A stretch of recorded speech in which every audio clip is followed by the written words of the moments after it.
नमस्कार दोस्तों, civil exam history में आप सभी का स्वागत है। दोस्तों आज हो गई कौन सी 26 यानी 26 अप्रैल हो गई है और 26 अप्रैल से करंट अफेयर्स की कुछ महत्वपूर्ण टॉपिक्स होंगे जो प्रीलिम्स यानी प्रारंभिक UPSC plus all stage exams के लिए बहुत उपयोगी हो सकती है। तो फिर डेली करंट अफेयर्स की वीडियो अपलोड की जाती है, तो आप लोग पिछली वीडियो जो लोग नहीं देखे होंगे देख सकते हैं। तो चलिए देखते हैं आज के यानी 26 अप्रैल के करंट अफेयर्स की पहली टॉपिक क्या है।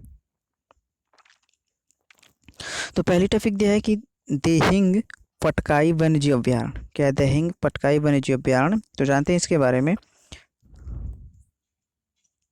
कि हाल ही में national board for wild life, ठीक है, हाल ही में किसने, national board for wild life ने असम में देहिंग पटकाई वन्यजीव अभ्यारण्य यानी national board of wild life ने असम में देहिंग पटकाई वन्यजीव अभ्यारण्य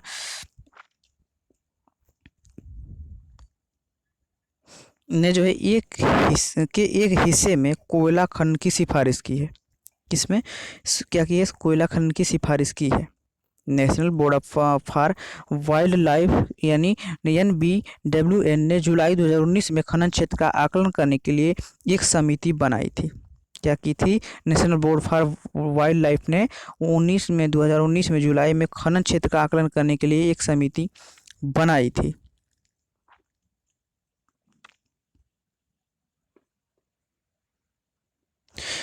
national board for wild life यानी NBWL भारत सरकार के पर्यावरण, वन एवं जलवायु परिवर्तन मंत्रालय यानी ministry of environment, forest and climate change यानी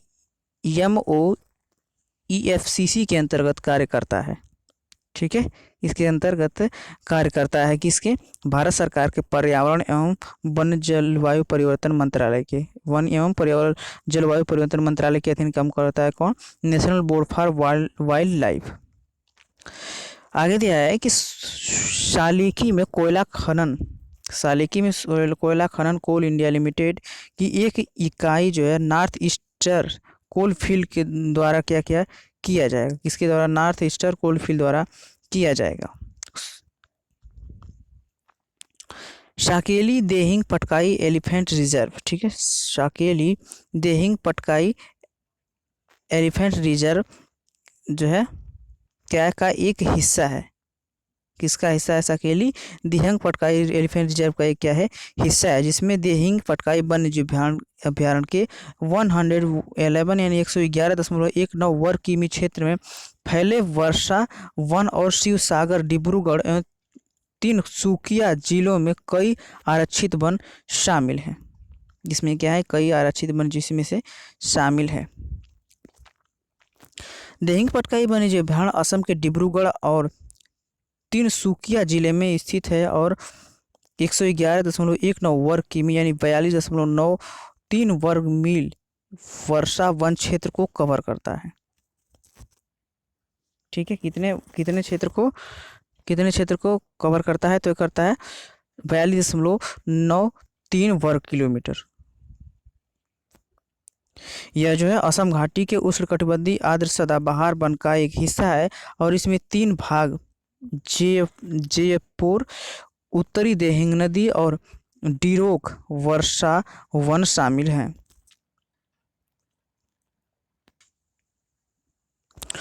इसे जो है जून 2004 को एक अभ्यारण्य घोषित किया गया था। इसको कब अभ्यारण्य घोषित किया गया था? जून 2004 में इसको एक अभ्यारण्य के रूप में घोषित किया गया था। यह अभ्यारण्य देहिंग पटकाई एलिफेंट रिजर्व का भी हिस्सा है। किसका हिस्सा है? यह अभ्यारण्य जो है देहिंग पटकाई एलिफेंट रिजर्व का भी क्या है? हिस्सा है।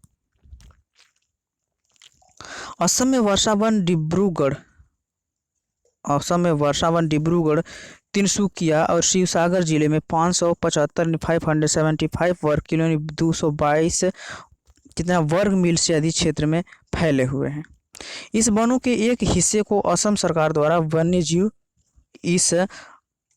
इस वनों के एक हिस्से को असम सरकार द्वारा वन्यजीव अभ्यारण्य के रूप में घोषित किया गया था, जबकि एक अन्य हिस्सा डिब्रू डोमाली एलिफेंट रिजर्व के अंतर्गत क्या आता है? किसके अंतर्गत आता है? एक हिस्सा, इस वन के एक हिस्से को किसके? असम का सरकार द्वारा वन्यजीव अभ्यारण्य के रूप में घोषित किया गया था, जबकि एक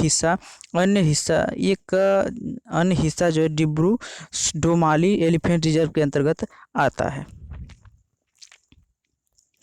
इस वर्षा वनों का विस्तार जो अरुणाचल प्रदेश के तिरप एवं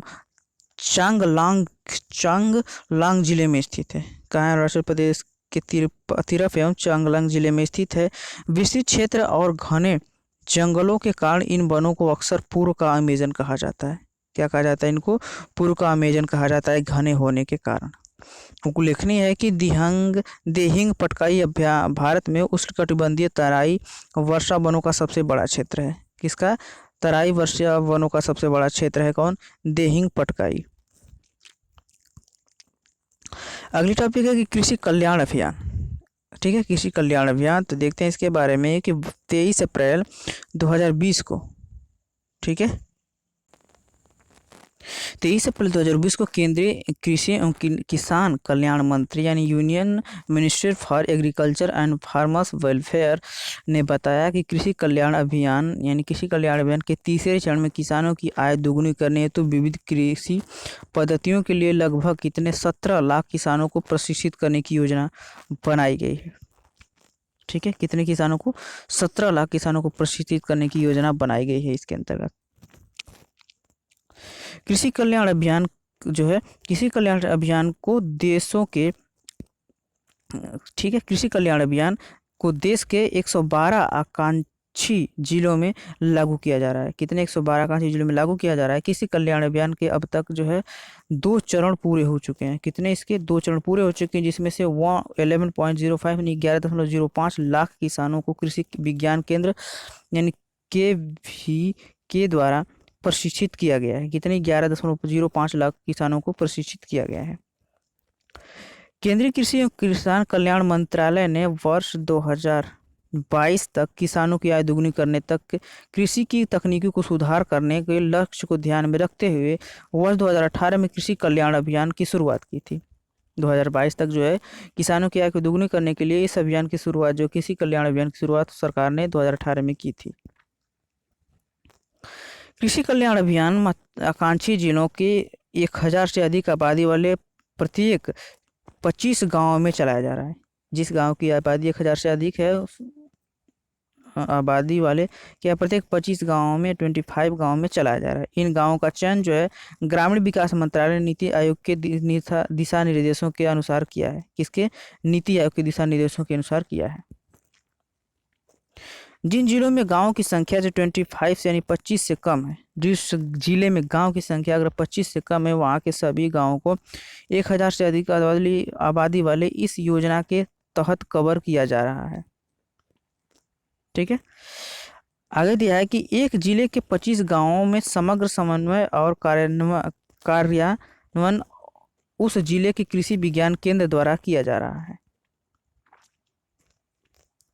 अगली टॉपिक दिया है कि रिवर्स वैक्सीनोलॉजी। ठीक है, क्या है रिवर्स वैक्सीनोलॉजी? तो देखते हैं कि हाल ही में तमिलनाडु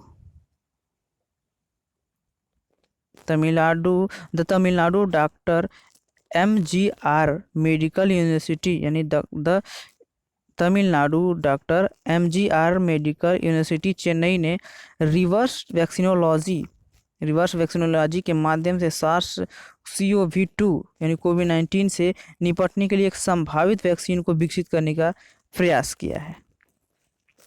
मुख्य बिंदु क्या है कि शोध के पहले चरण में एक एथेंटिक पॉलीपेप्टाइड पहले चरण में एक एथेंटिक पॉलीपेप्टाइड विकसित किया गया है जो वायरल जीनोम का वायरल जीनोम को बोध यानी बांध सकता है। ठीक है, वायरल जीनोम को क्या कहता है? बांध सकता है और अनुसंधान के अगले चरण में जाने के लिए पूरी तरह तैयार है। यह प्रक्रिया रिवर्स वैक्सीनोलॉजी कहलाती है।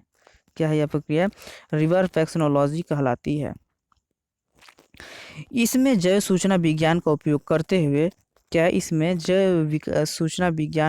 करते हुए वायरल जीनोम अनुक्रम के साथ काम किया जाता है, जिसके तहत एक एथेंटिक पॉलीपेप्टाइड की पहचान की गई जो वायरल जीनोम को बांध सकता है। क्या करता है? जो वायरल जीनोम को बांध सकता है। अगले चरण में ऊतक सेल लाइनों पर इसकी पॉलीपेप्टाइड का परीक्षण किया जाएगा। अगले चरण में इसके ऊतक सेल लाइनों पर इस पॉलीपेप्टाइड का परीक्षण किया जाएगा। शोधकर्ताओं का मानना है कि यह केवल पहला चरण है, किंतु अध्ययन से पता चला है कि यह वैक्सीन 70% तक सही है, किंतु इसको अंतिम चरण तक पहुंचाने में अभी कम से कम 1 वर्ष लगेगा। ठीक है, क्या है कि अध्ययन के अनुसार पता चला है कि यह वैक्सीन जो है 70% तक सही है, लेकिन इसको अंतिम चरण पहुंचाने में कितना, कम से कम 1 वर्ष लग जाएगा। विश्व भर में इससे पहले रिवर्स वैक्सीनोलॉजी का उपयोग करके मेनिंगोकोकल और स्टाफिलोकोकल संक्रमणों के लिए वैक्सीन निर्मित की गई थी। किसके किसके? मेनिंगोकोकल और स्टाफिलोकोकल संक्रमण के लिए वैक्सीन निर्मित की गई थी। अब देखते हैं आज के लास्ट टॉपिक को। लास्ट टॉपिक क्या है तो देखते हैं कि mobile virology research and diagnostics laboratory. ठीक है, तो इसके बारे में देखते हैं, यानी मोबाइल वायरोलॉजी रिसर्च एंड, ठीक है, इसके बारे में देखते हैं आज क्या है।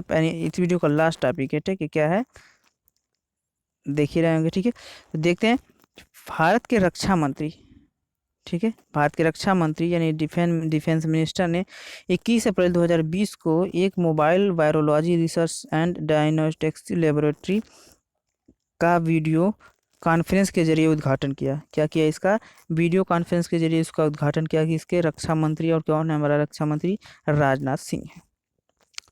इस मोबाइल वायरोलॉजी रिसर्च लैब का विकास रक्षा अनुसंधान एवं विकास संगठन यानी defence research and development organisation या DRDO, defence research and development organisation यानी DRDO ने हैदराबाद के ESIC हॉस्पिटल और निजी उद्योगों के साथ मिलकर विकसित किया है। MBRLD जैव सुरक्षा स्तर यानी बायो सेफ्टी लेवल अर्थात BSL-3 लैब और BSL-2 लैब का संयोजन है और इसे 15 दिनों के रिकॉर्ड समय के तैयार किया गया है। ठीक है, इसे जो है 15 दिनों के रिकॉर्ड समय में तैयार किया गया है। यह एक दिन में 1 से 2000 नमूनों की जांच कर सकता है। कितने? एक दिन में 1000 से 2000, 1000 से 2000 नमूनों की जांच कर सकता है। यह मोबाइल वायरोलॉजी रिसर्च लैब कोविड-19 के निदान और वायरस संवर्धन में ड्रग स्क्रीनिंग हेतु प्लाज्मा थेरेपी, टीके के प्रतिरोधियों के व्यापक प्रतिरक्षा प्रोफाइलिंग आदि में सहायक होगी। किसके? यह मोबाइल वायरोलॉजी रिसर्च लैब कोविड-19 के निदान और जो है वायरस संवर्धन में जो है ड्रग स्क्रीनिंग हेतु प्लाज्मा थेरेपी, टीके के प्रति रोगियों के व्यापक प्रतिरक्षा प्रोफाइल आदि में सहायक होगी। यह लेबोरेटरी विश्व स्वास्थ्य संगठन और भारत आयुर्विज्ञान यानी वर्ल्ड हेल्थ ऑर्गेनाइजेशन WHO और भारतीय आयुर्विज्ञान यानी Indian council of medical research यानी ICMR के जैव सुरक्षा मानकों का अनुपालन करती है ताकि अंतर्राष्ट्रीय दिशा निर्देशों को पूरा किया जा सके। इस तरह के पहले MBRLD को ESIC हॉस्पिटल के परामर्श से हैदराबाद की रिसर्च सेंटर इमरत यानी RCI द्वारा विकसित किया गया था। इसे देश में कहीं भी स्थापित किया जा सकता है, इसे कहीं भी स्थापित किया जाता है देश में। अब देखते हैं रिसर्च सेंटर इमरत क्या है। तो रिसर्च सेंटर इमरत जो हैदराबाद में स्थित DRDO का एक प्रयोगशाला है। किसका? DRDO का एक प्रयोगशाला है। यह प्रयोगशाला जो है मिसाइल सिस्टम गाइडेड हथियार और भारतीय सशस्त्र बलों के लिए उन्नत एवियोनिक्स के अनुसंधान में विकास में अहम भूमिका निभाती है। क्या करती है? यह जो प्रयोगशाला मिसाइल सिस्टम गाइडेड हथियार और भारतीय सशस्त्र बलों के लिए उन्नत एवियोनिक्स के अनुसंधान में विकास में अहम भूमिका निभाती है।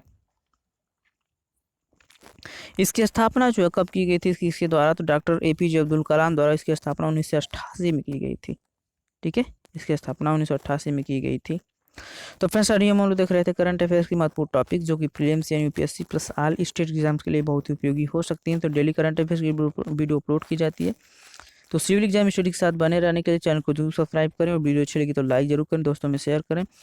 और क्या है कि डेली प्रैक्टिस सेट के यानी यूपीएससी के प्रीवियस ईयर में आए हुए प्रश्नों को भी हल करवाया जाता है, तो आप लोग उसको भी देख सकते हैं। तो आज हम लोग देख रहे थे 26 यानी 26 अप्रैल के करंट अफेयर्स के प्रश्नों को यानी टॉपिक को। तो आज की वीडियो में इतना ही, फिर मिलते हैं अगली वीडियो में, तब तक के लिए धन्यवाद, नमस्कार, गुड बाय।